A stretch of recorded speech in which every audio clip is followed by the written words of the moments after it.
Just a quick trigger warning on today's episode. It's got some pretty graphic descriptions of torture, so it's probably not suitable for young ears. Hey, I'm Julian Bookins, and you're listening to Scam Alert.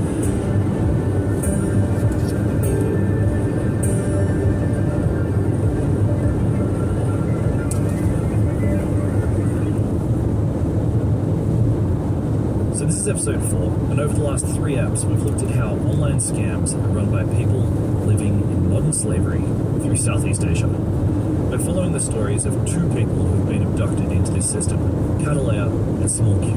And at the end of the last app, we heard how Small Q has come up with an escape plan. He's stolen a phone from his boss, which he's managed to smuggle back into his dormitory. So now the first thing he needs to do is to connect to the Wi-Fi.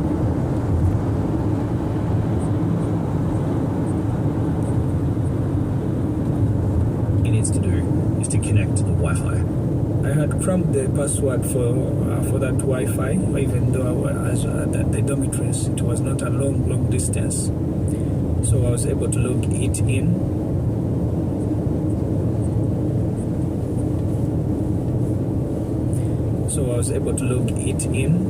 And the good thing, the phone had.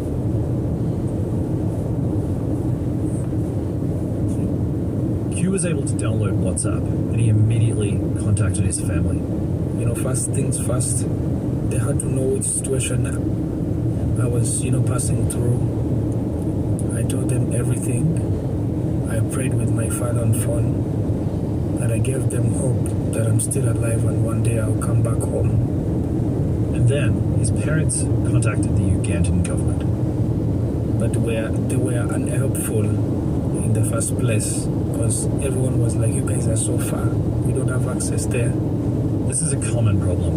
Myanmar has very few diplomatic ties with the rest of the world, so most governments say there's just nothing they can do. No one is willing to send their diplomats into a chaotic war zone.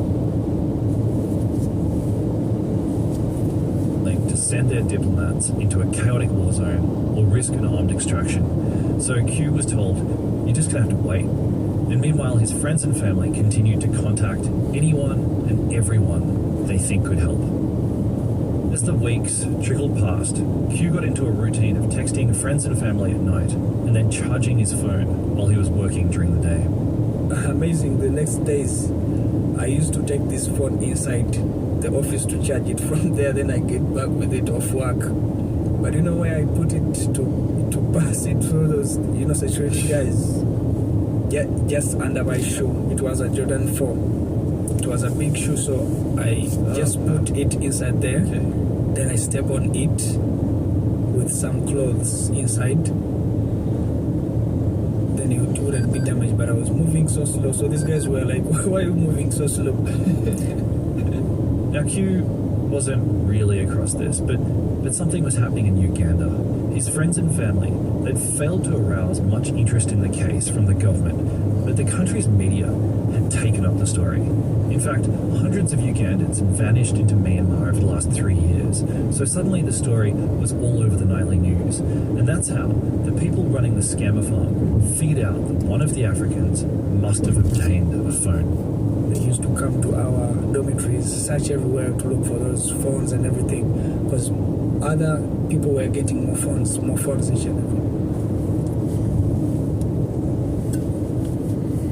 People were getting more phones each and every day using my trick that I used last time. So they knew we are taking phones. Oh, really? So Yeah, they knew we are taking phones. So you told other people? Yeah, I told them About how to get a phone? Yeah, and others actually used to get them anyhow, because there were a lot of phones inside there. So they didn't even pass through some punishments. Through all these raids, they never found Q's phone. He kept it with him in the office, where he managed to hide it.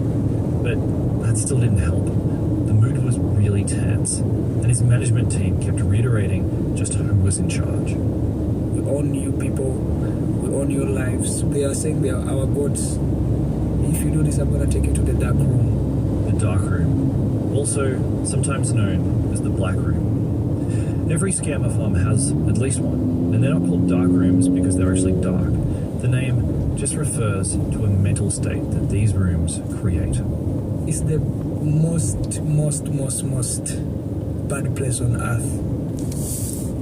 This is a place I stopped thinking. This is a place I felt like I should die. A place where you stop thinking, where your mind goes dark. These rooms are modern torture chambers, and they're central to the power structure that allows scammer farms to operate. Most of the survivors that I've spoken to while making this series have spent some time in a dark room, and Q found himself in one after he and his friends came up with a plan to storm the fence. They were facing more and more scrutiny as the story of the kidnapped Ugandans ran in the news, but meanwhile, their diplomatic efforts to get released, they seemed to be stalling. So their next plan was an old-school jailbreak. So me and a few Ugandans, we made a small meeting, and we were like, at night, we're gonna escape and run away, but we don't know even where we're gonna pass. But what we knew after the river is Thailand, and remember we are near the river, because sometimes we used to access Google and everything to know where we are. So that was the plan. It was a very loose and pretty desperate plan, and they were going to do it at night after lights out, but they never even got a chance. So they waited up to night when we are still inside these rooms, and remember this was the time for us to escape as well. So we just saw these guys coming back with military, very angry and aggressive. They put each of us on handcuffs like this. Your arms out in front of you. Yeah, for the female. Then the male, they were putting us on handcuffs like this. Behind your back. Yeah, so because we used to fight, why are you putting us on handcuffs? What's happening? So me and my team, we felt like our plan was already demolished. Like we couldn't continue with the plan. But these guys have now come, put us on handcuffs.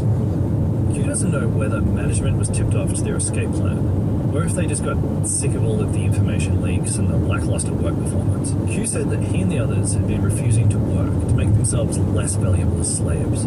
So it was basically a union strike alongside an escape plot. So it's understandable, if they were under surveillance, why management decided to come down on them heavily. So they used to ask us, are you willing to work? You go back, you sit at the computer, or are you willing to refuse? These were questions from the military. So like I said, we were fed up of this place, and we was like, whatever comes. If they wanna kill us, they're gonna kill us. If they wanna do anything to us, we're not going back to those computers. We're not scamming people anymore. We wanna go back home.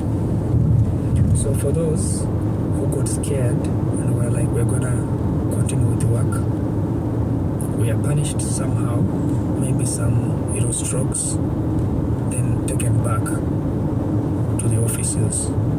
But me and my team,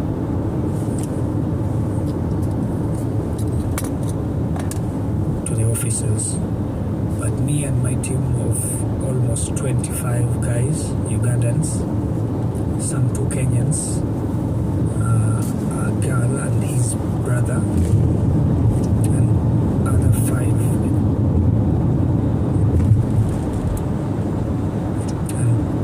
5 Ethiopians, actually, who was the team.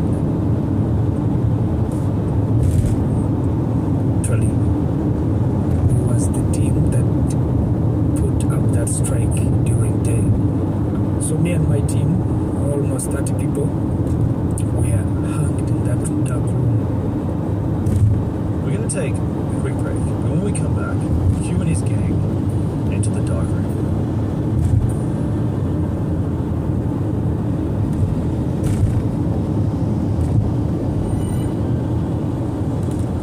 Resources mined or quarried in Australia one day are being manufactured into bricks, aluminium and glass using Australian natural gas the next. Natural gas is used by Australian manufacturers to generate extreme heat over many hours to process and add value to Australia's natural resources. That's how natural gas supports Australian manufacturing and thousands of jobs. Find out more at keepingthecountryrunning.com. Australian Energy Producers Limited, Canberra.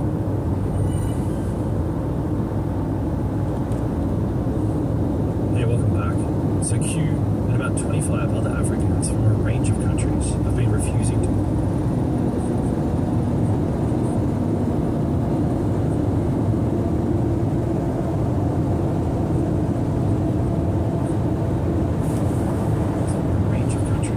Refusing to work while plotting an escape. And now they've been asked, will you work or do you want to go into the dark room?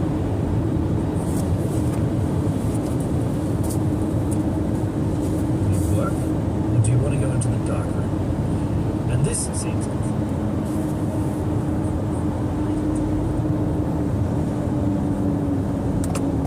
brave to me. But most of them chose the dark room. The dark room in the Taichung scammer farm is actually open to the sky. It's a strip of land between the back of a building and the compound's outer wall. It's basically like an alleyway with a series of hooks bolted to the walls. Have you ever gone to a butcher where they keep meat? So they hung us up on some metal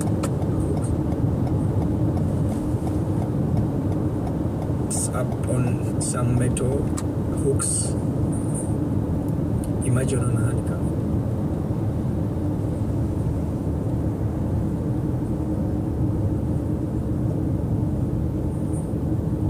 Imagine on handcuffs holding your own weight. Oh, so you're suspended off the ground? Yeah, man. Are your feet touching the ground? No. And at a certain point,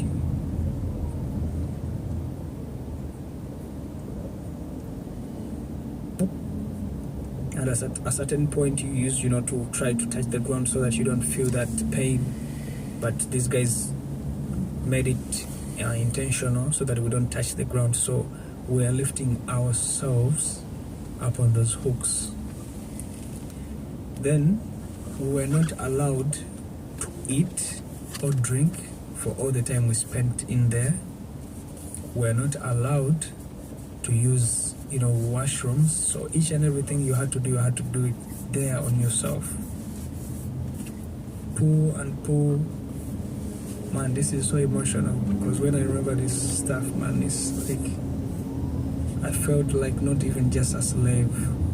I felt like, God, what have I done, to pass in this kind of situation, bro? Yeah, Q. I'm sorry, man. It's so awful. The first day, I was like, we can make it. We can make it with my brothers because we are, trying to have a conversation, man. Why are these guys putting us here? Are they gonna kill us? So hours we are moving as we are, trying to communicate. The second day, none of us was able even to speak a word, according to the pain. When Q told me this story, I kept trying to imagine how it'd feel to be hung by your arms for days on end. And I think it'd be the kind of thing that just might be bearable for an hour, but after that, the pain would just become all-consuming. I mean, imagine all of your body weight transferred to your arms and your wrists for days. And yet, that wasn't even the worst of it, because Q and his friends, they weren't even allowed to sleep. These guys were monitoring us. They had those electric sticks, some of them holding guns. When they find you just dozing like this, they're gonna beat you, they're gonna kick you, they're gonna use those electric sticks on you so they don't actually doze. One of us, the Ugandans, fainted, and the only way to get him back was to put an electric stick on him. So this got us so scared, and we was like, let's fight sleep. But sleep is something you can't fight, my brother. So we failed, and what I was hearing around was noise. People praying for their lives because everyone was now dozing, so they used to put sticks.